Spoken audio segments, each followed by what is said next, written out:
luego Éxodo y Hechos, y vamos a tomar yo creo que una carta y un profeta para irlo intercalando, para que no se nos haga algo pesado. Vamos a acabar de aquí hasta diciembre del año que viene. Vamos a comenzar y entonces hablan sus Biblias en el libro de los Hechos de los Apóstoles, en el capítulo 1. El libro de los Hechos de los Apóstoles es la continuación de la iglesia y es cuando se forma la iglesia. Ahí Jesús, pues acuérdate que ya había llamado a los 12 discípulos y todos los evangelios de Marcos, Lucas, Juan, Mateo nos hablan de los 12 discípulos. Y el libro de los Hechos de los Apóstoles ya es la continuación. Después de Lucas, bueno, después de Juan me parece que viene el libro de los Hechos, después de Juan, sí. Y Lucas es el autor del libro de los Hechos de los Apóstoles. Sí. Lucas. Ahí vamos a ver, pues, también cómo Dios va a llamar a la iglesia en el capítulo 1. Vamos a ver que Dios llama al apóstol 12 otra vez, porque acuérdate que Judas pues, fue el que pues ahora sí que traicionó a Jesús, ¿no? Que era el diablo, ¿no? Que le dijo Jesús, este es diablo, ¿no? Entonces ahí nos damos cuenta que Judas pues traiciona y va a llamar a Matías. Podría ser el apóstol número 12, pero pues dicen que realmente es ahí la duda, ¿no? Podría ser Matías o el apóstol Pablo. Pero el apóstol Pablo, acuérdate que en 1 Corintios dice que él se presentó como un abortivo, o sea, de los últimos de los apóstoles. O sea, un abortivo es una persona que no iba a nacer, pero él tiene el encuentro durante Damasco, lo va a mencionar aquí en el libro de Hechos de los Apóstoles. Y acuérdate que él era un injuriador de la iglesia cristiana, ¿no? Él perseguía a la iglesia, pues era judío, era instruido a los pies de Gamaliel, era ciudadano romano. Entonces Pablo no es el apóstol 12, sino el apóstol 12 es Matías. Pero Pablo va a hacer mucha relevancia aquí. Acuérdate que vamos a ver de los primeros capítulos cómo se predica en Jerusalén, en los primeros capítulos en Judea, en Samaria y después los confines de la tierra, cómo predican. Y también vamos a ver en este primer capítulo cómo se habla del derramamiento del Espíritu Santo y también de la ascensión de Jesucristo y de la primera iglesia cristiana, cómo se formó la iglesia cristiana y cómo fue. Entonces vamos a comenzar en el capítulo 1.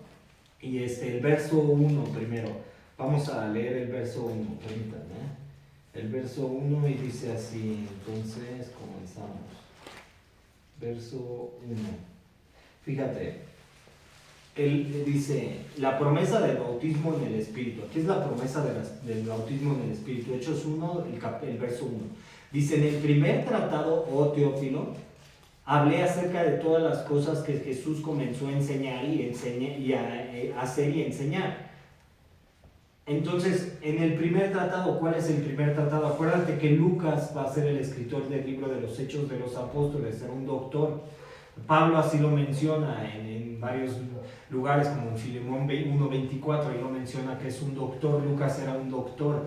Pero Lucas escribe el libro de los Hechos de los Apóstoles y aquí está dando una dedicatoria a Teófilo. No se sabe si realmente Teófilo era un romano o alguien importante. O sea, Teófilo, era alguien importante y por eso lo menciona aquí Lucas. Entonces Lucas escribe el Hecho de los Apóstoles y escribe también el Evangelio de Lucas. Fíjate, el escritor de este libro es el doctor Lucas, es un doctor. Y cuando dice el primer tratado es el Evangelio según San Lucas, ese es el primer tratado. En un tiempo el Evangelio de San Lucas y el libro de Hechos estuvieron unidos como un libro en 2 volúmenes, o sea, estuvieron unidos. Hechos es escrito en el estilo literario de la traducción griega del Antiguo Testamento, conocido como la Septuaginta. Acuérdate que la Septuaginta es la traducción del arameo al griego y sale la Septuaginta o LXX. Como Lucas puede escribir en un estilo diferente, Lucas 1 al 4, esto es algo deliberado. Probablemente él considera que estaba registrando la historia sagrada.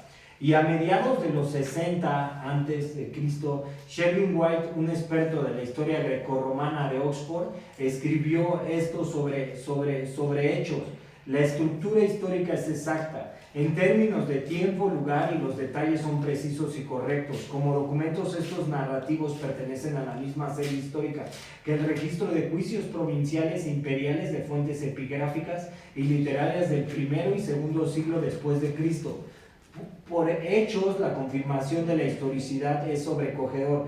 Cualquier intento por rechazar su historicidad básica o un detalle ahora debe parecer absurdo. Historiadores romanos lo han dado por sentado desde hace mucho. O sea, el libro de Hechos de los Apóstoles es la historia de los discípulos, para acabar, ¿no? Para no irnos a tanta, si me entiendes, investigación, sino eso es lo que trata el libro de Hechos de los Apóstoles. Es la historia, la continuación de la iglesia. Acuérdate que Jesús forma a los discípulos y después ya ellos van a ir a predicar el evangelio. Entonces, fíjate, cuando dice acerca de todas las cosas que Jesús comenzó a hacer y enseñar, el primer tratado tenía que ver con todo lo que Jesús comenzó a hacer y enseñar. El Evangelio de Lucas describe solo el comienzo de la obra de Jesús. Hechos describe su continuación y la obra de Jesús continúa hasta el día de hoy.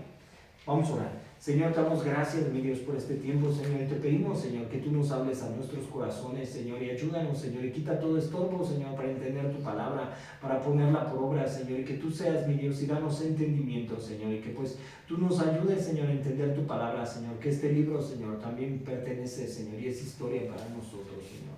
En el nombre de Jesús, Padre, oramos, amén y amén. Y fíjate, Hechos, el capítulo 28, acaba con la iglesia y seguimos escribiendo. O sea, Hechos no acaba, por eso estamos en la iglesia. O sea, Hechos no acaba. ¿Sí me entiendes? Cuando finaliza el capítulo 28 de Hechos de los Apóstoles, es la continuación de nosotros, la iglesia. Jesús nos dijo en el final de Mateo 28, ¿qué te dice Jesús? Vayan y ¿qué? Hagan discípulos y bauticen en el nombre del Padre, del Hijo y del Espíritu Santo y vayan y prediquen a todo el mundo. Entonces nosotros como creyentes tenemos que hacer la predicación, fíjate, tenemos que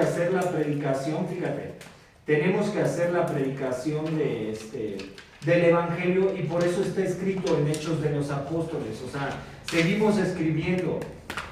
O sea, no se acaba, fíjate, Hechos contiene un periodo de aproximadamente 30 años y nos lleva del 60 o 61 después de Cristo, fue cuando se escribió. En el 60 y 61 después de Cristo, con Pablo en Roma, esperando aparecer ante César Nerón. Acuérdate que César Nerón, ¿qué fue lo que hizo? Fue de los primeros perseguidores de la iglesia cristiana, era el que los metía al Coliseo romano. Era el que torturaba a los cristianos y que de repente llegaban los leones y todo, o los quemaban y todo. César Nerón fue de los primeros perseguidores de la iglesia cristiana, fíjate. Este mismo Nerón empezó con persecuciones notorias a los cristianos en el 64 después de Cristo, ¿no? O sea, y fíjate, maravillosamente lo que Jesús empieza continúa todavía. O sea, Jesús que empezó su ministerio en la tierra, ¿no? El verbo ya desciende del cielo y todo, y empieza el ministerio en la tierra. Y ahora, ¿qué es lo que está haciendo la iglesia? ¿Qué es lo que hace la iglesia? Ahora nosotros somos parte de lo que Jesús hizo en la tierra. ¿Por qué? Porque nosotros anunciamos a Cristo crucificado y anunciamos la buena nueva. Y también hablamos de un Dios que puede sanar, un Dios que puede libertar, un Dios que puede restaurar, un Dios que puede bendecir, un Dios que puede levantar al caído, un Dios que puede levantar al deprimido. O sea, hablamos de ese mismo Dios que se encarnó. Entonces el libro de los Hechos de los Apóstoles continúa, empieza con Jesús y continúa todavía con la iglesia. Por eso estamos aquí predicando el Evangelio. Acuérdate que cuando Jesús dijo en Mateo 28 que cuando sea predicado el Evangelio en todo el mundo, ahora sí vendrá el fin, ¿no? Pero acuérdate, o sea, ya estamos viviendo señales. O sea, también vamos a estar como los judíos, ¿no? Que buscaban señales, ¿no? Y decían, a ver, este no es el Mesías y todo, y de repente ya estamos viendo todas las señales y decimos, no, como que todavía creo que le falta, ¿no? A veces dudamos del Evangelio, ¿no? O sea, estamos viendo que cada día más hay inmoralidad, inmundicia, disfunción, hay abortos, de todo, ¿no? Guerras, hambres, pestes, terremotos, inundaciones en diferentes, son principios de dolores, ¿no? O sea, pero ¿qué es lo que hace la iglesia? De repente a veces queremos tapar el ojo, ¿no? O sea, con el sol con un dedo, no. O sea, las señales ya están más claras cada día, ¿no? O sea, las señales ya están dadas, ¿no? O sea, ¿para qué está la iglesia? Para predicar, para anunciar, para enseñar que hay un Dios que puede restaurar, un Dios que puede salvar, un Dios que, aunque seamos atribulados, perseguidos, porque como iglesia de repente tú te pones a predicar más el evangelio y pues más se levanta, ¿no? El enemigo, ¿no? O sea, cuando tú más predicas el evangelio, pues vienen más los problemas, ¿sí me entiendes? O sea, obviamente van a venir más los problemas, porque tú vas a tener un enemigo que va a tratar de desviar tu atención para con Dios, ¿sí me entiendes? O sea, va a tratar de alejarte del Señor, eso es lo que va a hacer. Fíjate, en un sentido el libro de Hechos sigue escribiéndose hoy en día, no en un sentido de las escrituras con autoridad, sino en el sentido de la obra de Dios que continúa por su Espíritu Santo a través de su iglesia. O sea, acuérdate que en este capítulo 1 también vamos a ver el derramamiento del Espíritu Santo sobre los apóstoles. Jesús, que dijo en Juan, ya leímos el Evangelio de Juan, yo me iré y les dejaré a vosotros, ¿quién? Al Consolador, que convencerá al hombre de quién, de pecado, de justicia y de juicio. ¿Por qué el hombre es convencido de que existe Dios? ¿Por qué el hombre sabe de Dios?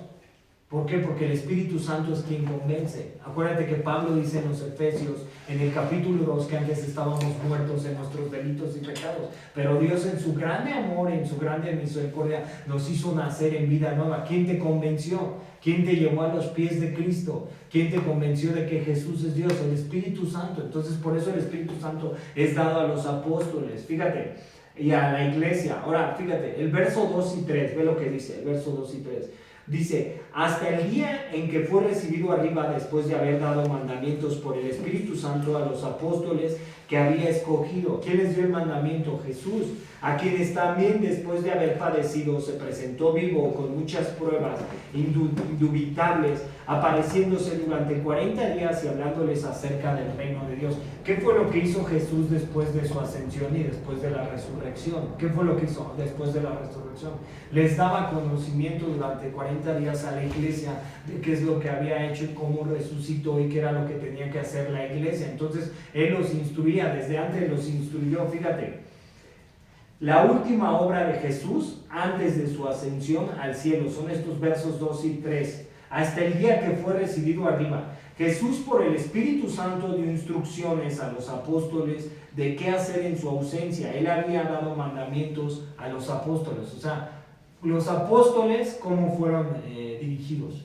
O sea, ¿a través de quién? Del Espíritu Santo. O sea, no fueron dirigidos por ellos mismos. Entonces, por eso la iglesia tenía que hacer imposición de manos, ¿me entiendes? Yo cuando salí de la iglesia en donde estaba, el pastor que me dijo, bueno, ya hijo, ya, entonces ya, y déjame hablar por ti, y vamos a ver uno de los míos, y te imponen las manos. Esa es la imposición de manos, ¿sí me entiendes? Por parte de la iglesia, ¿sí? O sea, esa es la imposición. Entonces, los mismos discípulos recibían la imposición de cada discípulo. Entonces, es importante que la iglesia reciba la imposición de manos. Eso es importante, fíjate. Significativamente Jesús hizo esto por el Espíritu Santo. Esto fue el Señor Jesucristo glorificado y resucitado con toda autoridad y soberanía. Aún así Él eligió no depender de sus propios recursos, sino del poder y presencia del Espíritu Santo que mora en Él, ¿no? Fíjate, el Espíritu Santo es la tercera persona de la Santa Trinidad. Es el aspecto de Dios que vive y da poder e inspiración al hombre. El Espíritu Santo tiene el trabajo entre los que todavía son incrédulos, pero también un gran e importante trabajo entre los que son creyentes. O sea, el Espíritu Santo convence tanto a los incrédulos como a los que son creyentes. O sea, cuando tú quieras orar por alguien, ¿quién lo va a convencer? El Espíritu Santo. Tú le vas a predicar 100,000 veces a una persona y le vas a decir, oye, mira, el evangelio, y viene la ira y todo, y bueno, sí están locos. Y saben, porque saben, de repente yo platico con un amigo que no es ni cristiano ni nadie, no, es que esto ya tiene que acabar, ya está muy mal, ya tiene que venir, en fin, tú lees la Biblia y tú lo sabes, y que no sé qué. Y saben, o sea, de repente también una película que vemos, esa serie ya los traigo hartos con esa serie, pero de repente esa serie que vemos también se levanta un hombre que no sabe del evangelio y empieza a predicar sobre, bueno, a hablar sobre eso. O sea, tenemos que prepararnos y que no nos agarren en curva, y ya los ves de repente entonces a los hombres haciendo búnkers y que no sé qué y todo eso, ¿no? Porque saben, o sea, conocen. Y aunque tú les prediques, o sea, hay un velo, hay una incredulidad. Acuérdate que 2 Corintios 4:4 que dice que el Dios de este siglo encegueció el entendimiento de los gentiles para que no resplandezca la luz de la verdad en sus corazones y crean en qué, en la mentira y no en la verdad. ¿Cuál es la verdad? Cristo. ¿Quién convence? El Espíritu Santo. Para eso fue dado el Espíritu Santo. Cuando tú quieras que alguien llegue a los pies de Jesús, tienes que orar por él. O sea, Predicarle, sí, pero si ya le predicaste 100,000 veces, ¿quién va a convencer al hombre? ¿Quién trajo al hombre a los pies de Jesús? ¿Quién le dio la unción a los discípulos? El Espíritu Santo es quien convence. O sea, el hombre no va a poder hacer nada a sus propias fuerzas, ¿sí me entiendes? Y también con los creyentes hay una transformación en los creyentes, aquí lo está diciendo. O sea, ¿cómo va a ser la transformación en los creyentes a través del Espíritu Santo? El Espíritu Santo te va a ir cambiando, te va a ir quitando lo que a Dios no le agrada. Eso es lo que va a hacer el Espíritu Santo. Cuando tú más pases en tiempo con Dios y en oración, el Espíritu Santo, ¿qué te va a decir? Te está diciendo, esto no le agrada al Señor, velo quitando. Haz de cuenta que es como el vaso de agua que está lleno de Coca-Cola y después le echas el agua y sale todo lo negro, ¿sí me entiendes? Eso es lo que hace el Espíritu Santo, va transformando los corazones del hombre. Por eso Ezequiel dijo, les daré que un corazón de carne y quitaré el corazón de piedra, ¿sí me entiendes? O sea, eso es lo que hace el Espíritu Santo. O sea, el hombre que es aborrecible, aborrecido, de repente cómo se vuelve, el Espíritu Santo va cambiando al hombre. ¿Sí me entiendes? El Espíritu Santo es quien hace la obra también en los creyentes, quien aviva el fuego para que tú prediques, para que tú no ores por tus necesidades propias, para que empieces a orar más, porque Señor, que te puedan conocer más. Mándanos a las cárceles, a las escuelas, a los hospitales, ¿sí me entiendes? Ayúdanos a predicarle en la esquina a todos, a los vecinos, orar por ellos, no aborrecer a las personas, sino amarlas, porque no te conocen, son almas. Si el Señor estuviera de repente aquí, así, pero bueno, el Señor está aquí, ¿no? Porque dice que donde 2 o 3. Pero si el Señor, ¿tú crees que no derrama su corazón ante Dios? ¿Sí me entiendes? ¿Para qué? Para que detenga la ira y tenga misericordia, como lo hizo con Nínive. ¿Y sí me entiendes? Imagínate cómo puede poner, como dice Pablo en los Filipenses, el hacer como el querer en vosotros, por la buena voluntad. Entonces de repente tú puedes ver cuántas almas se pierden sin Cristo. O sea, cuántas almas se van a perder. Y hasta familiares nuestros. ¿Sí me entiendes? Que de repente no han conocido al Señor y que tú de repente dices, pues pobre. ¿Qué dijo Jesús en la cruz? Señor, perdónanos, porque no saben lo que hacen. ¿Sí me entiendes? Y a veces nosotros como creyentes tenemos familiares que están muriendo sin Cristo. Yo me acuerdo que yo fui al hospital con una tía antes de morir y de repente mi tía tenía dinero, ¿no? Porque había recibido herencia y todo. Y de repente unas primas que pues estaban aquí al lado de ella y pues yo creo que pensaban que yo le iba a pedir algo así, pero yo quería orar por ella. Y recibió al Señor en el último lecho de muerte. Y le dije, tía, ¿quieres recibir al Señor en tu corazón? Y lo recibió. Eso era lo importante. ¿Sí me entiendes? O sea, porque la gente que muere sin Cristo, ¿qué le va a pasar? Acuérdate que nos dice el Romanos, está establecido, no, el Hebreos, está establecido que los hombres mueran una vez y después el juicio, pero cuando recibes al Señor en tu corazón, te vuelves salvo. Le prediqué el día lunes, el día jueves a un joven que vino por droga y esto y aquello, oye, te ayudo a quitar unas ramas de tu sí, pero te vas a ir a droga. Y le digo, déjame orar por ti, sí. Oro por él y tú. ¿Quieres recibir al Señor? No. ¿Me dejas orar otra vez? ¿Quieres recibir al Señor? No. ¿A quién lo echan? ¿Quién hace la obra? No los puedes. Tienes que seguir orando por él y sigo orando por él. Si me entiendes, haz de cuenta, cuando tú quieras que el Espíritu Santo haga algo, y aunque por ejemplo la obra ahorita esté chica, el Señor no puede acrecentar, pero tienes que perseverar en la oración. El cristiano, aquí lo va a decir, todos ya se juntaban unánimes, así empezaron la iglesia. O sea, así empezó la iglesia, se juntaban unánimes en oración. O sea, eran uno solo. ¿Sí me entiendes? Y el Espíritu Santo era quien convencía al hombre y el Espíritu Santo era quien ayudaba a los discípulos, a los apóstoles. Fue el Espíritu Santo. Fíjate. Ahora dice, a quienes también después de haber padecido se presentó vivo con muchas pruebas indubitables. Jesús también estableció el hecho de su resurrección con muchas pruebas indubitables durante los 40 días después de su resurrección, pero antes de su ascensión. No dejó ninguna duda posible de que se había resucitado exactamente como él había prometido. Y hablándoles acerca del reino de Dios, la enseñanza que Jesús dio durante aquel periodo después de su resurrección y antes de ascensión no son registradas, pero se nos dice que él usó aquel tiempo para hablar acerca del reino de Dios. O sea, ¿qué era lo que hacía Jesús? Les hablaba del reino de Dios. Y si hay un reino de Dios, o sea, tú lo puedes ver ¿en dónde puedes ver que está el reino de Dios en la tierra? O sea, ¿en dónde lo puedes ver? En el tabernáculo que hizo Moisés. O sea, fue una representación del cielo en la tierra, en el templo de Salomón. Es una representación del cielo en la tierra. ¿Qué le dijo? Haz conforme has visto, ¿no? Y tomó hombres llenos de sabiduría, de inteligencia y de ciencia, como Aholiab y Bezaliel, los tomó en Éxodo, Moisés, e hicieron el tabernáculo. Y es una representación del cielo en la tierra. ¿Y cuál es el tabernáculo realmente que descendió del cielo? Pues Cristo. Él representa el tabernáculo que descendió del cielo. Y es el reino de Dios en la tierra. ¿Sí me entiendes? Y es el reino de Dios en el cielo. Eso era lo que les hablaba a sus discípulos, Jesús. Fíjate, algunos gnósticos y maestros, los gnósticos pues como que no creen mucho, pero sí creen, pero no. Fíjate, de la nueva era les gustaría pensar que Jesús usó aquellos 40 días para enseñar a sus seguidores doctrinas extrañas y misteriosas que deben ser descubiertas de nuevo con nuevas revelaciones hoy en día. Pero Lucas nos dijo que Jesús simplemente les enseñó cosas muy semejantes a los que se había enseñado en su ministerio en la tierra acerca del reino de Dios. Ahora el verso 4 y 5, las instrucciones finales de Jesús para sus discípulos. Estas son las instrucciones finales. Cuando Jesús va a ascender al cielo, le da instrucciones a sus discípulos. Ve el verso 4 y 5. Dice, y estando juntos les mandó que no se fueran de Jerusalén, sino que esperasen la promesa del Padre, el cual les dijo, oíste de mí, porque Juan ciertamente bautizó con agua, mas vosotros seréis bautizados con el Espíritu Santo no dentro de muchos días, ¿no? O sea, ¿por qué tenían que ser bautizados por el Espíritu Santo? ¿Por qué los discípulos? ¿Y por qué el hombre tiene que tener el bautismo en el Espíritu? O sea, tú lo puedes tener cuando entras en el lugar secreto, ¿no? O sea, sí puedes tener el bautismo en el Espíritu.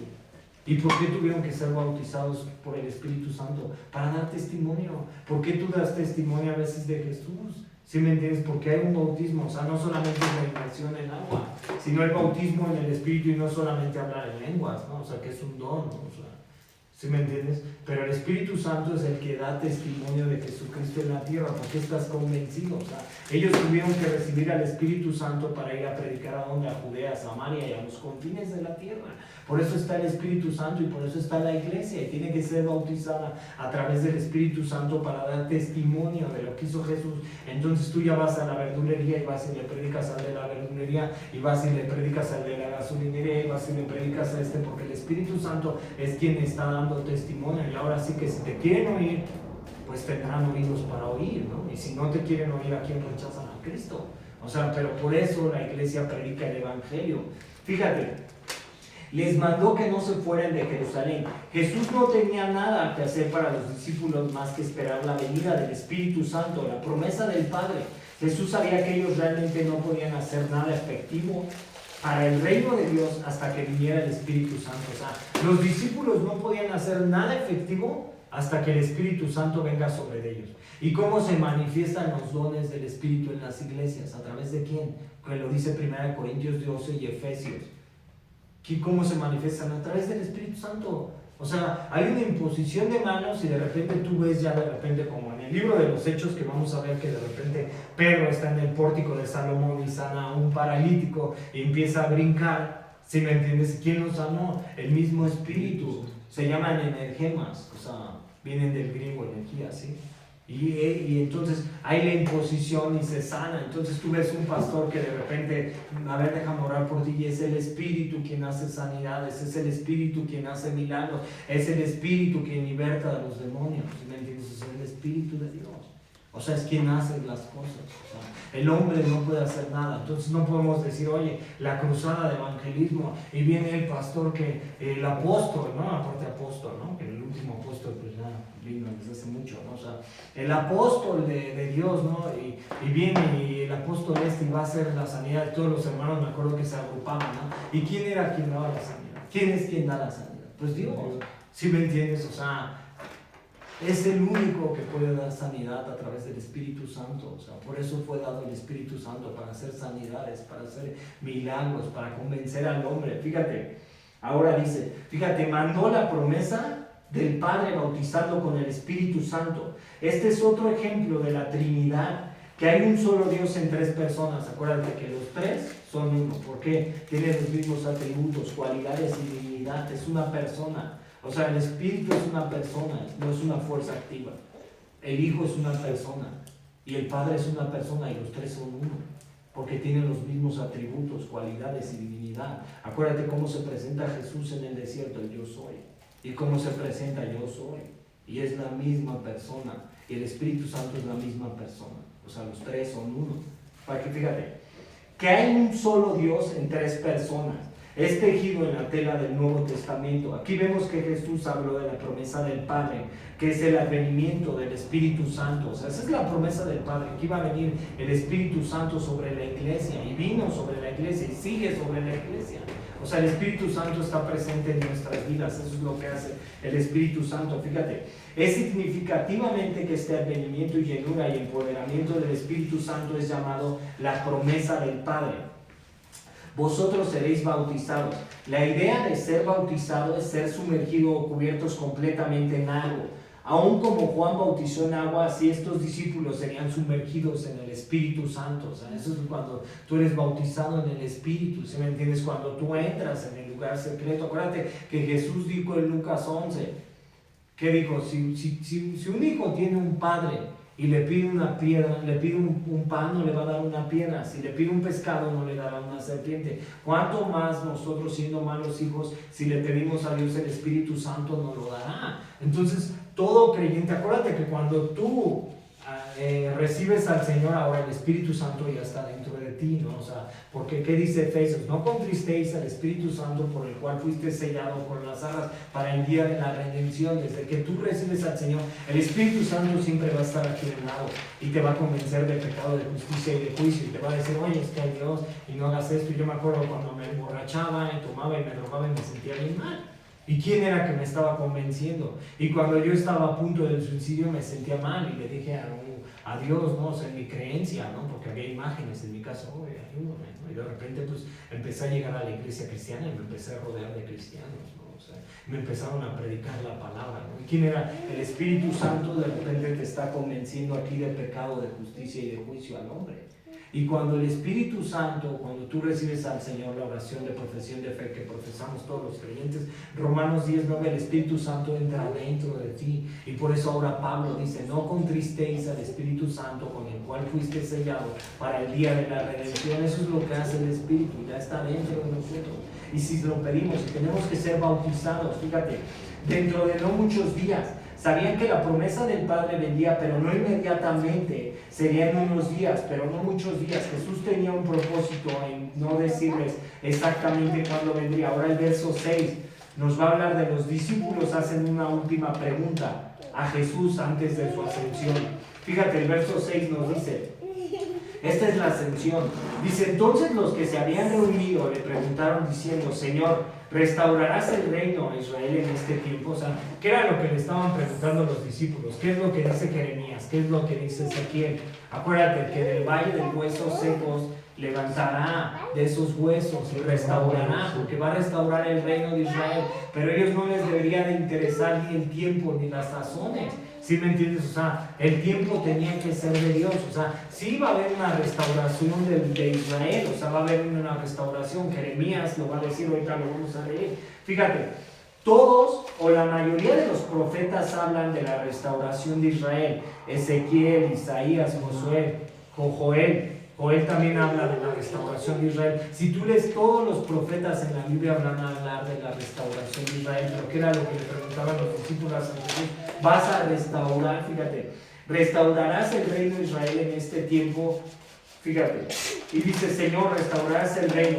Esta era una pregunta que se había hecho muchas veces antes, pero ahora tenía una relevancia especial. Sabían que Jesús había instituido el nuevo pacto.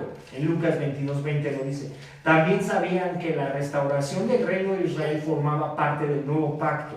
Ahora, fíjate, vamos a Jeremías. Bueno, Ezequiel 16:30, vamos. Y luego al 37, 21, 28. Ezequiel, Ezequiel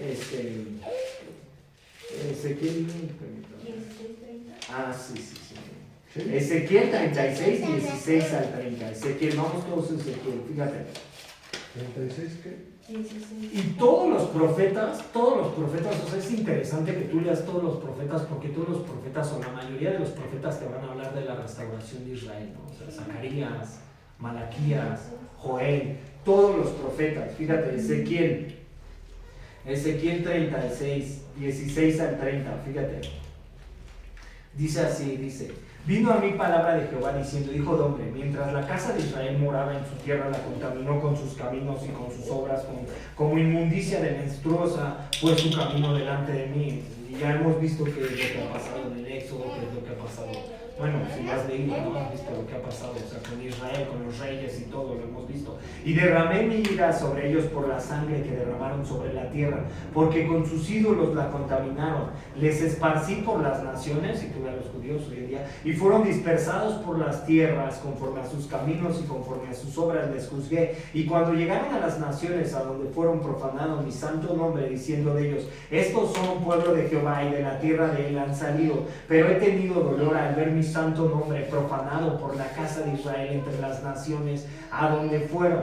Por tanto, di a la casa de Israel: así ha dicho Jehová el Señor, no lo hago por vosotros, oh casa de Israel, sino por causa de mi santo nombre, el cual profanaste vosotros entre las naciones a donde habéis llegado, y santificaré mi grande nombre, profanando entre las naciones, el cual profanasteis vosotros en medio de ellas. Y sabrán las naciones que yo soy Jehová, dice Jehová el Señor, cuando sea santificado en vosotros delante de sus ojos, y yo tomaré de las naciones y os recogeré de todas las tierras y os traeré a vuestro país. Esparciré sobre vosotros agua limpia, y seréis limpiados de todas vuestras inmundicias y de todos vuestros ídolos. Os limpiaré, os daré un corazón nuevo, y pondré espíritu nuevo dentro de vosotros, y quitaré de vuestra carne el corazón de piedra, y os daré un corazón de carne, y pondré dentro de vosotros mi espíritu, y haré que andéis en mis estatutos, y guardéis mis preceptos, y los pongáis por obra. Habitaréis en la tierra que di a vuestros padres, y vosotros me seréis por pueblo, y yo les seré a vosotros por Dios.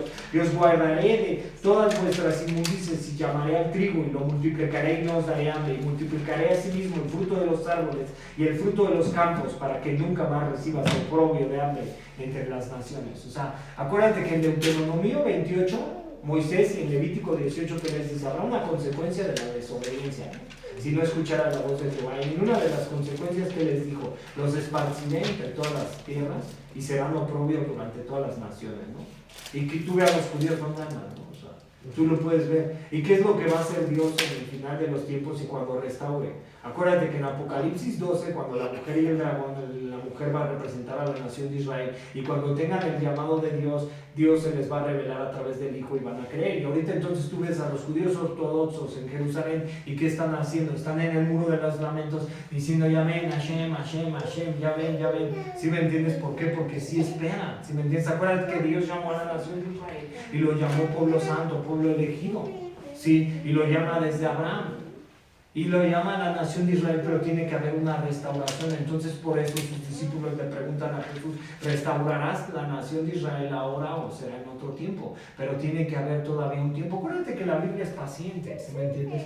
¿Por qué? Porque la Biblia aquí dice, bueno, no la Biblia, Dios, el carácter de Dios es así. Dios es tardo para la ira, grande misericordia, que hace pacto con generación de millares. Entonces da tiempo que el pecador se arrepienta. ¿Y tú qué quieres también a veces como cristiano, no? Ya ven, Señor, porque mi vida es un tormento y me pasan mil cosas, casi, ¿no? O sea, quieres de repente que ya venga el Señor, pero el tiempo es de Dios, para eso está la iglesia, para predicar. Si me entiendes, Dios es un Dios tardo para la ira. Entonces lo que dice el libro de los Salmos: lo que es un día para Dios son 1000 años para el hombre. Y Dios no retarda su promesa, los cuales algunos tienen por tardanza. Eso lo dice el apóstol Pedro. Entonces el día del Señor tendrá que venir, pero será el día que menos esperemos, ¿sí? Pero en algún momento también se va a reunificar la nación de Israel, así como se hizo una nación en 1948, me parece que eso en el 60 y tantos, no sé, por ahí ve el dato tú.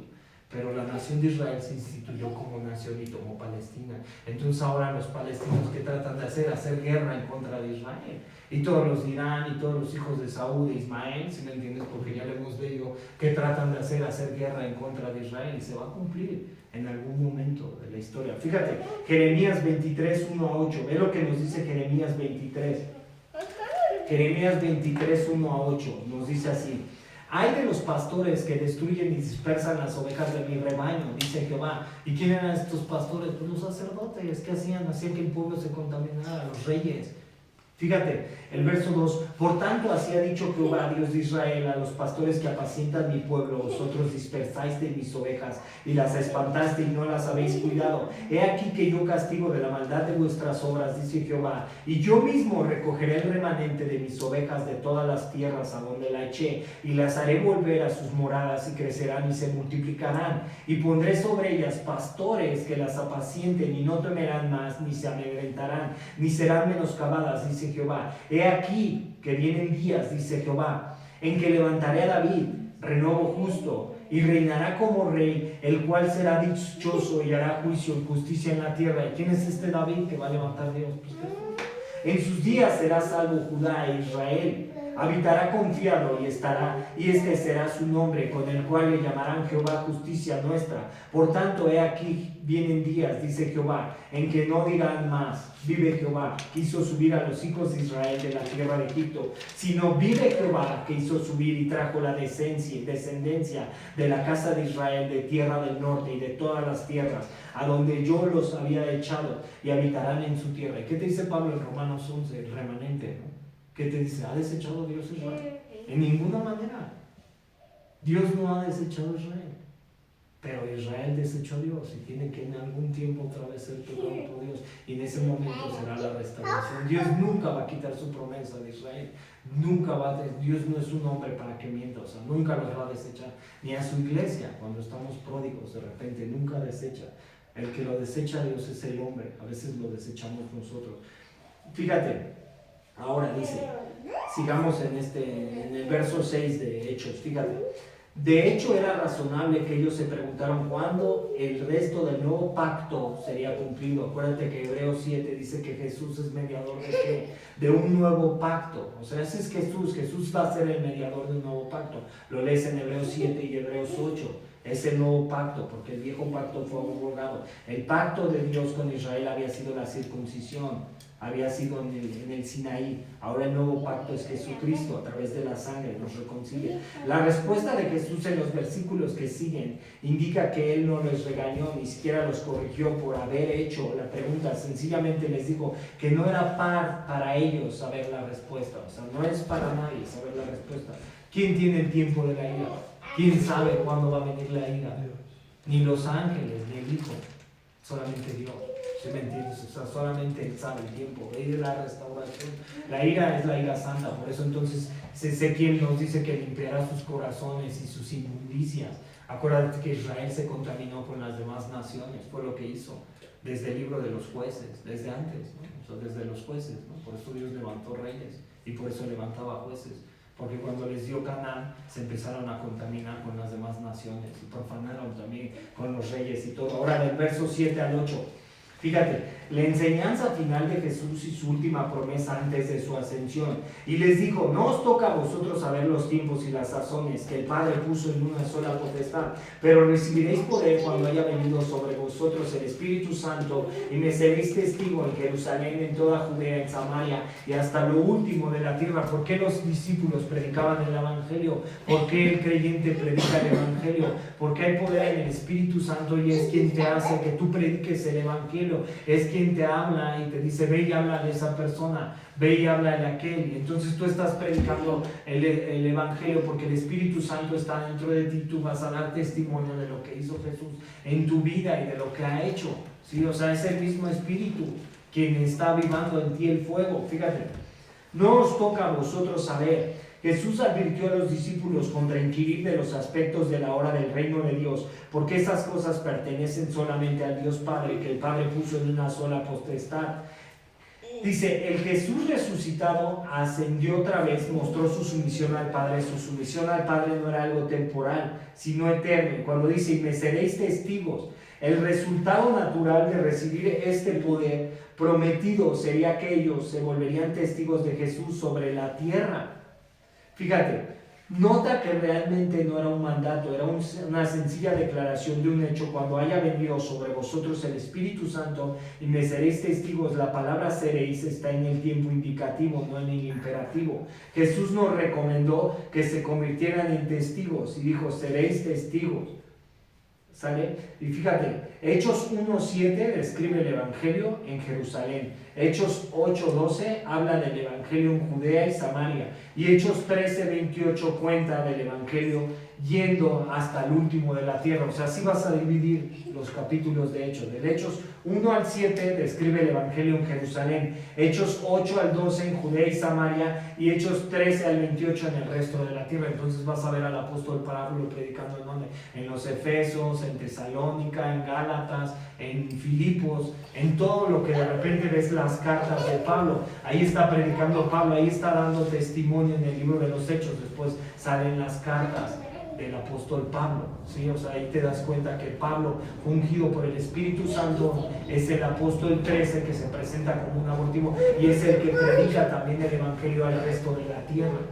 O sea, Pablo en este libro de los Hechos de los Apóstoles, en el capítulo 9 y en el capítulo 26 va a hablar de su conversión, cómo perseguía a la iglesia hasta la muerte, y después cómo él predicó el Evangelio en el resto de la tierra. Eso es lo que dice el libro de los Hechos. Ahora, fíjate, del verso 9 al 11, Jesús asciende al cielo, el 9 al 11, ¿va? Dice, y habiendo dicho estas cosas, viéndola a ellos, fue y alzó y le recibió una nube que le ocultó de sus ojos.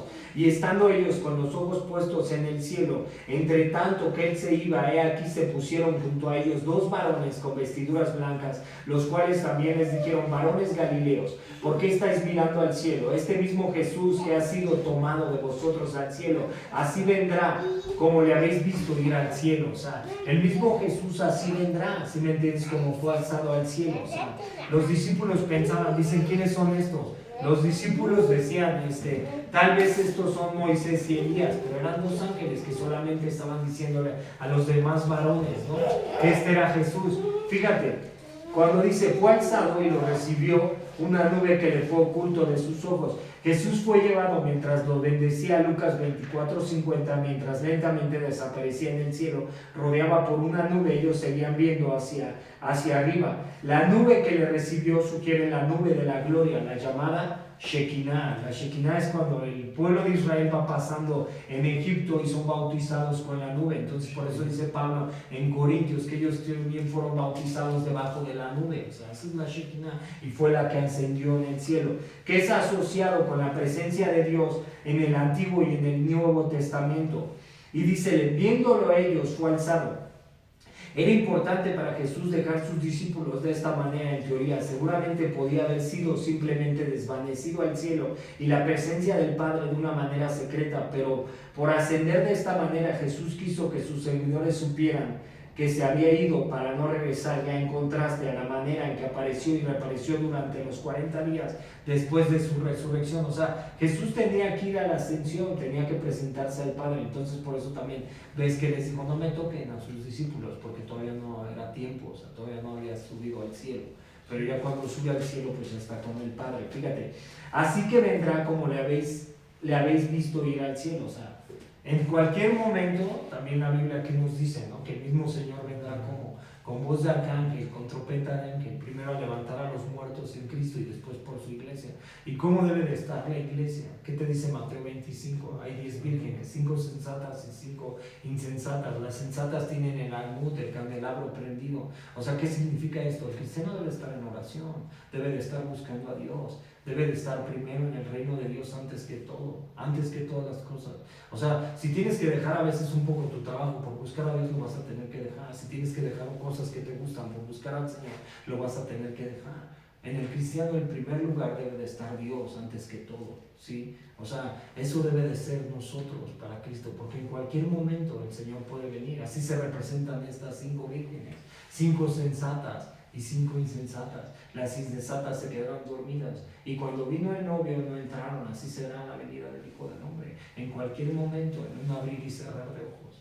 O sea, entonces el creyente, o sea, no es para estar así escandalizados, ¿no? Porque vas a estar así, ay, no voy a poder dormir, no vaya a venir el rapto y todo. No, es para saber que en cualquier momento el Señor puede venir, ¿no? O sea, no sabemos si venga en 100 años, 200, en 10, en 15, en 20. O sea, pero debes de estar consciente de que el Señor puede venir. Eso era lo que le decían sus discípulos. O sea, este mismo fue Jesús y los ángeles que les dijeron. Y este mismo Jesús regresará. En cualquier momento puede venir el Señor. Fíjate, ahora del verso 12 al 14, Matías puesto para reemplazar a Judas. Y también Efesios, para un paréntesis, ¿no? Efesios, ¿qué nos dice, no? Nos dice Efesios que los días son malos y que nosotros, ¿cómo debemos de ser? Dice, despiértate, que tú que duermes, y te alumbrará Cristo, porque los días son malos. O sea, ¿y cómo estás viendo los días hoy en día? ¿Sí me entiendes? Entonces Pablo también nos está exhortando, ¿no? Y el autor de los Hebreos dice, poquito más, y el que ha de venir vendrá. Y nosotros no somos de los que retrocedemos para perdición, sino somos los que somos para adelante. Y tenemos que retener nuestras coronas como creyentes. O sea, realmente creer, ¿sí me entiendes? O sea, ¿qué dice Hebreos 11:6? Sin fe, ¿qué es? Imposible agradar a quién? A Dios. O sea, todo el que se acerque a Dios debe de tener fe de que hay un Dios galardonador y que realmente hay un Dios que existe. Fíjate, del verso 12 al 14, Matías puesto para reemplazar a Judas. Aquí este es el 12º discípulo, no es Pablo. Pablo no es el 12º discípulo. Pablo se va a presentar como un abortivo, fíjate.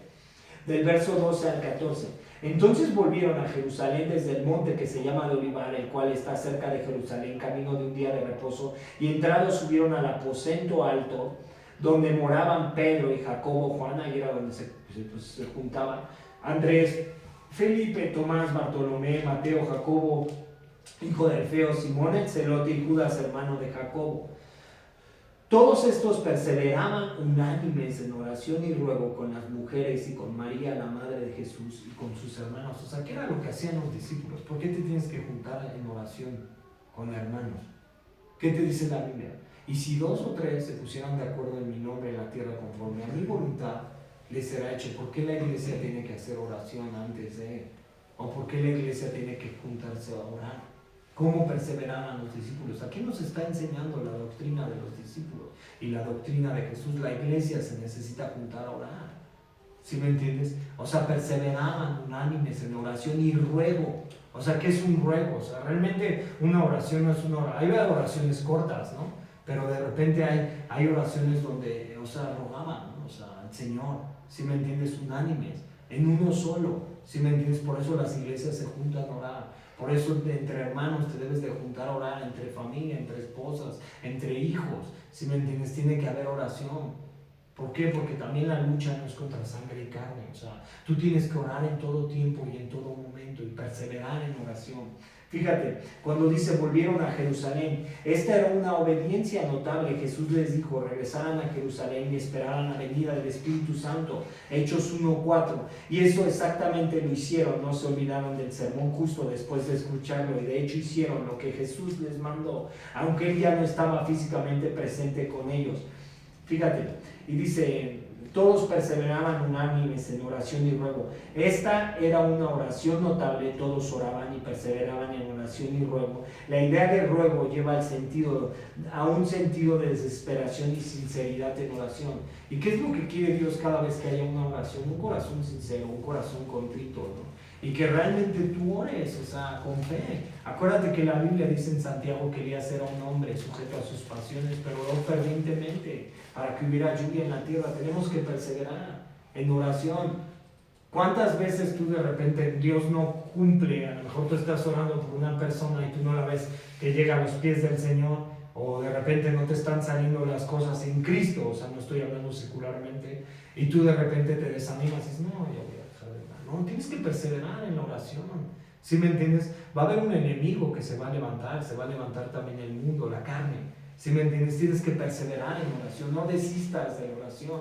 Por eso los apóstoles y los discípulos perseveraban unánimes en la oración. O sea, no te desesperes, acuérdate.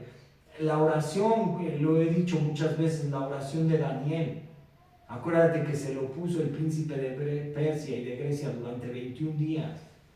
Y entonces tuvo que descender Miguel para ayudarlo y para que Gabriel le diera la orden, el informe. Entonces a veces tú tienes que perseverar en oración, o sea, no va a ser a tu tiempo, va a ser al tiempo de Dios. Y si estás orando por algo, por un propósito, por la obra, por lo que sea, tienes que seguir orando. ¿Sí me entiendes? O sea, no te desesperes. Dios es un Dios paciente también, y hay que trabajar ese fruto, la paciencia, y perseverar, la perseverancia. Porque hoy en día ya todo es desechable, ¿no? Y decimos, ya, Dios no me escucha, Dios no me... ¿Para qué oro? ¿Para qué oro por esta alma? No llega. No, sigue orando. ¿Sí me entiendes? Sigue clamando. ¿Para qué oro por el país? Y sigue igual. ¿Para qué oro por la gente? ¿Para qué oro para lo mejor por la gente que para ir a predicar a los hospitales, para ir a predicar a esto y aquello? ¿Para qué oro? No, sigue orando. ¿Para qué oro? Porque en México hay un avivamiento de la iglesia. Pues no, mira, ni la obra somos los mismos, no crece, ¿no? Sigue orando. Si me entiendes, ten fe en el Señor. O sea, Él puede hacer la obra. Si me entiendes, o sea, si eso hicieron los discípulos, orando, unánimes. Nosotros no podemos hacer nada, no tenemos poder. ¿Alguien tiene poder aquí? Si no, por acá. No ponga manos, ¿no? Tal vez. ¿Va? Fíjate, del verso 15 al 20, Pedro sugiere seleccionar un reemplazo para Judas. A este ya va a hablar de Matías. Dice, en aquellos días Pedro se levantó en medio de los hermanos y los reunidos. Eran como 120 en número, y dijo, varones, hermanos, era necesario que se cumpliese la escritura en que el Espíritu Santo habló antes por boca de David acerca de Judas, que fue guía de los que prendieron a Jesús, y era contado con nosotros y tenía parte en este ministerio. Este pues, con el salario de su iniquidad, adquirió un campo, y cayendo de cabeza se reventó por la mitad, y todas sus entrañas se derramaron. Fue notorio a todos los habitantes de Jerusalén, de tal manera que aquel campo se llama en su propia lengua Seldama, que quiere decir campo de sangre, porque está escrito en el libro de los Salmos, sea hecha desierta su habitación, y no haya quien more en ella. Tenía por sobrenombre Justo, y a Matías. ¿Va? Fíjate, Pedro se levanta en medio de los hermanos. Aquí Pedro tomó el rol natural de liderazgo entre los discípulos. No hay nada malo con ver a Pedro como el líder del primer grupo de apóstoles, aun como muchas veces él fue el portavoz entre los discípulos durante el ministerio terrenal de Jesús. Y tú vas a ver después cómo Pedro pues va a ser reprendido y exhortado por Pablo, ¿no? O sea, cuando le dice, oye, pues ¿cómo comes? No llames inmundo lo que Dios santificó, ¿no? Y siéntate a la mesa de los gentiles y ve y come. Tú ya no eres judío, tú ya eres a Cristo, ¿no? O sea, porque el judío tenía que seguir la ley, ¿sí? Entonces tú vas a ver cómo Pablo después ya, o sea, el abortivo ahora ya exhorta a los discípulos de Jesucristo, ¿sí me entiendes? O sea, Pablo era un hombre reacio, ¿no? O sea, cuando él tuvo un encuentro con Jesús ya exhortaba, ¿no?, a la iglesia, ¿no? O sea, de perseguir a la iglesia, y hasta quiso ir primero a Jerusalén. Tú lo vas a ver en este libro de los Hechos, y de repente cuando fue y les predicó a los judíos, lo sacan en una canasta, ¿no?, atrás del templo de Jerusalén, ¿no?, en una barda, ¿no?, lo sacan de una canasta y va en fuga, ¿no?, porque dijo, ahora sí les voy a predicar, ¿no? Y pues lo querían apedrear. Pablo fue muchas veces apedreado, ¿no? Pablo fue encarcelado, ¿no? O sea, por eso dice en Romanos, ¿no?, nada nos podrá separar del amor que es en Cristo Jesús, ni ángeles, ni principados, ni potestades, ni lo alto, ni lo profundo, ni persecuciones, ni tribulación, o sea, ni cárceles. O sea, Pablo, tú ves la vida de Pablo y dices, no, o sea, a nosotros nos va bien, ¿eh?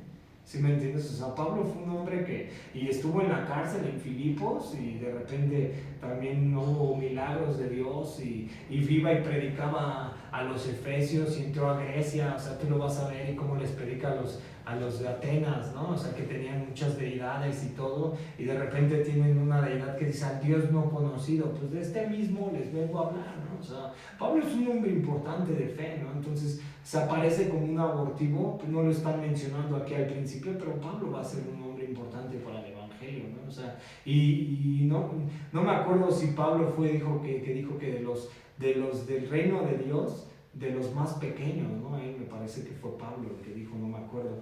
Pero entonces tú ves a Pablo, su vida y todo lo que hizo para el ministerio de Jesús, y dices, wow, no, él sí dejó todo, ¿no? O sea, mismo Pablo dice en Filipenses, dice, todo lo tengo por basura, ¿no? O sea, todo. O sea, sé vivir tanto en la escasez como en la abundancia, y dice, y no es porque tenga escasez. O sea, Pablo sufrió en la cárcel. Cuando habla de todo lo puedo en Cristo que me fortalece en Filipenses, es porque él estaba viviendo en la cárcel.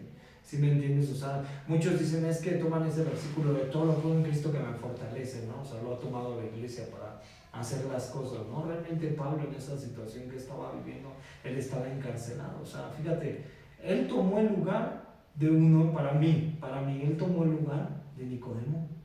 ¿Sí me entiendes? Porque Jesús llamó a Nicodemo, Juan 3. Sí.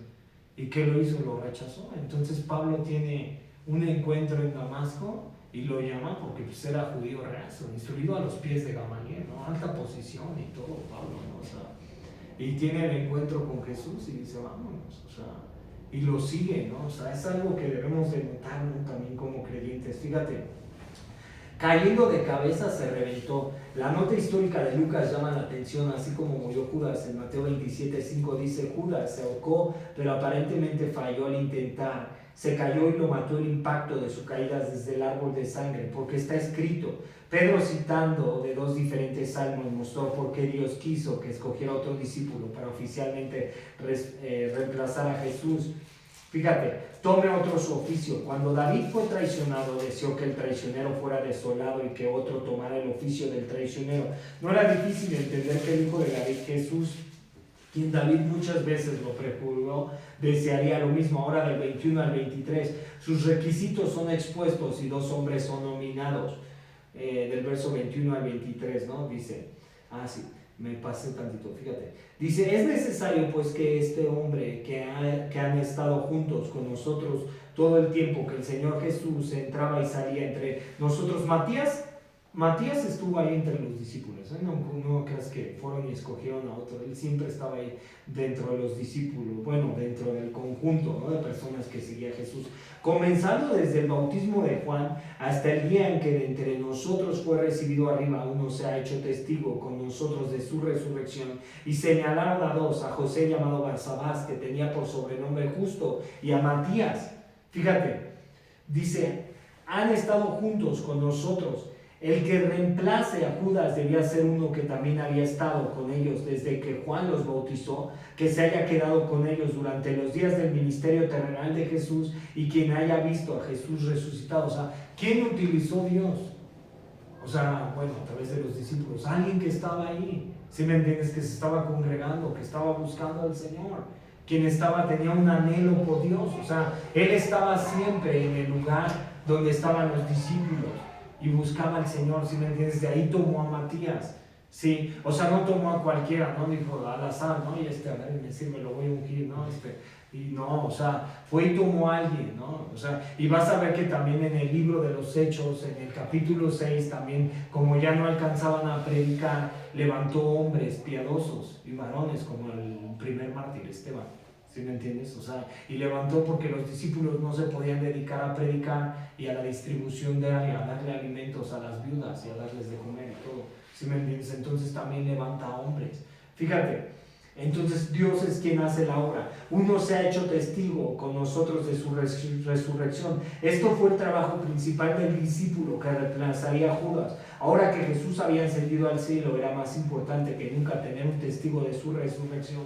Y ahora, ya para acabar, 24 al 26 dice, y orando dijeron, tú, Señor, que conoces los corazones de todos, muestra cuáles de estos 2 has escogido, para que tome la parte de este ministerio apostolado que cayó Judas por transgresión para irse a su propio lugar, y le echaron suertes, y la suerte cayó sobre Matías, y fue contado con los 11 apóstoles. Primero oraron, y fue fácil orar porque ya habían estado orando en Hechos 1:14, y ya después echaron suerte. Dice, esto era esencial, echar dados o sacar pedacitos de paja para obtener una respuesta. Muchas personas han cuestionado el método para escoger uno de entre 2 hombres. Parece que a pesar de tantos pasos espirituales maravillosos, ellos acabaron echando dados para elegir el ganador. Es justo preguntar, ¿esto es una buena manera para elegir un apóstol? Y la suerte cayó sobre Matías. Fíjate, Proverbios 16:33 dice, la suerte se echa en el regazo, mas de Jehová es la decisión de ella, ¿no? O sea, ¿quién escoge? Dios. O sea, no hay más, ¿no? O sea, somos escogidos desde antes, ¿no? Pero si de repente tú sientes el llamado, porque Dios te pone en ti el hacer como el querer, ¿no? O sea, no es de que tú digas, bueno, yo no. ¿Sí me entiendes? O sea, el Señor, ¿no? De repente Dios toma a quien quiera tomar, ¿no? Dice, algunos insisten que Matías era la elección incorrecta, que el uso de la suerte para hacer la decisión no estaba bien. La idea es que Dios eventualmente habría escogido a Pablo si el oficio hubiera estado vacante. O sea, ya estamos hablando aquí de Pablo. Pero debemos respetar el testimonio de las Escrituras. Dios no quiso dejar el oficio vacante. Si siguiera sin ser llamado, quizás se habría visto como una victoria de Satanás, como si Si Jesús hubiera escogido a 12, pero salió faltando el uno, y así Satanás destruyó el deseo de Jesús de tener 12 apóstoles. Fíjate, en cuanto a Pablo, claramente, él se consideraba a sí mismo como un apóstol, pero uno como un abortivo. En inglés, un nacido en tiempo equivocado. En 1 Corintios 15:8, ya lo dijimos. No parece que él se haya opuesto a la selección de Matías. Y fíjate, para acabar, dice, no haríamos ninguna decisión equivocada si hiciéramos todas las cosas que hicieron los discípulos antes de hacer grandes decisiones. Los discípulos obedecieron, los discípulos estaban en unidad y en convivencia, los discípulos estaban en oración, los discípulos querían hacer la voluntad de Dios, los discípulos usaron el sentido común santificado. Los discípulos hicieron lo que hacía Jesús y los discípulos hicieron lo que podían depender de Dios. ¿Y qué es un discípulo? Un seguidor. Ese es un discípulo, el que sigue a Cristo, el que pierde su vida. O sea, ¿qué dijo Jesús? Que pierda su vida a causa de mí, la hallará. O sea, ¿tú quieres ser un discípulo de Jesús o queremos ser un discípulo de Jesús? ¿Qué tenemos que hacer? Pues, Señor, aquí estoy, ¿no? Si hiciste que un burro hablara, si hiciste que de Abraham levantaras piedras, dijiste, lo puedes hacer con una piedra, con un burro, con lo que quieras hacer. Y tú puedes hacer la obra, porque la Biblia dice que el que comenzó la buena obra, la perfeccionará hasta el día de Jesucristo. El Señor puede hacer. Y nunca dejes que Satanás te meta ideas de, no, tú no eres digno. No, tú eres un hombre pecador, pero quieres seguir a Jesús, que te vas a esforzar y que vas a entregar tu pecado al Señor y que lo vas a buscar y que necesitas a Cristo y necesitas proclamar el Evangelio porque tú eres la iglesia y la iglesia está hecha para glorificar a Dios. Para eso está hecha la iglesia, para predicar, para anunciar. ¿Cuántas almas están perdidas? Ayer fui y pasé aquí por Zaragoza y de repente en Viaducto y de repente veo un chorro de jóvenes que van a un festival que se llama Flow. ¿Y a quién van a hacer? ¿Sí me entiendes? O sea, nosotros adoramos a Cristo y ellos a quién adoran. Y de repente venía en la tarde de Toluca y empiezo a oír música electrónica y con el chavo que veía le digo, yo antes le danzaba a Satanás, ¿no? Porque en esos eventos que hay drogas, alcohol, esto, aquello, ¿sí me entiendes? Y era un adorador de Satanás. ¿Y cuántos jóvenes están perdidos? Y me habla mi mamá y me dice que uno de mis sobrinos se quiere suicidar. ¿Cuántos jóvenes está engañando Satanás? ¿Y cuántos se tiene que levantar la iglesia a predicar? ¿Y cuántos de repente ve a su familia, un familiar y está engañado? ¿Quién crees que lo está engañando? O sea, no creas que estás jugando al osito panda, no creas que estás jugando a las princesitas, ¿no? O sea, tienes un enemigo que es real y tienes que orar por tu familia, tienes que orar por tu casa, tienes que interceder por tus hijos, por tus nietos, por lo que tengas, por todo lo que sea, por tus vecinos, por todas las personas. Tenemos que ser intercesores, ¿sí me entiendes? Y anunciarles y que el Espíritu Santo lo toque. Para eso está la iglesia, para glorificar al Señor, ¿va? Vamos a orar, ¿saben? Señor, te damos gracias, mi Dios, por este tiempo, Señor, y te amamos, te adoramos, Señor, y te pedimos, Señor, que como iglesia, Señor, levántanos, Señor, a predicar la verdad, Señor, y sé tú, mi Dios, en nuestras vidas, Señor, y así como lo hiciste, Señor, con tus discípulos, con tus apóstoles, Señor, pues sé tú, mi Dios, obrando, Señor, y perdónanos, Señor, si como iglesia, Señor, también te hemos fallado, Señor, perdónanos, Señor, si a veces hemos querido más de lo nuestro, Señor, y menos de lo tuyo, Señor. Más aviva, Señor, el fuego que hay en nosotros, Señor. Aviva nuestros corazones, Señor. Aviva nuestros pensamientos, Señor. Y ayuda, Señor, a la iglesia, Señor, a que se levante, Señor. Levanta en México, Señor, obras, misioneros, pastores, líderes, Señor. Levanta, Señor, hombres y mujeres de fe, Señor. Familias restauradas, Señor. Hombres jóvenes predicando la verdad, Señor. Que tú levantes esta nación, Señor. Y aviva, Señor, esta nación, Señor. Te lo pedimos y te lo rogamos, Señor. Porque tú puedes hacer la obra, Señor, como le hiciste, Señor, en este libro, Señor. Ayuda, Señor, tú a la iglesia, Señor, porque te amamos, Señor, te adoramos, Señor, y pues el hombre te necesita, Señor, porque el hombre está muerto, Señor, en sus delitos y pecados, Señor, mas tú eres grande en amor y en misericordia, Señor, y así como nos hiciste renacer en vida nueva, Señor, tú lo puedes hacer, Señor, con el hombre, Señor. Te lo pedimos y te lo rogamos, Señor. Levanta obreros para la mía, Señor. En el nombre de Jesús, Padre, oramos. Amén y amén.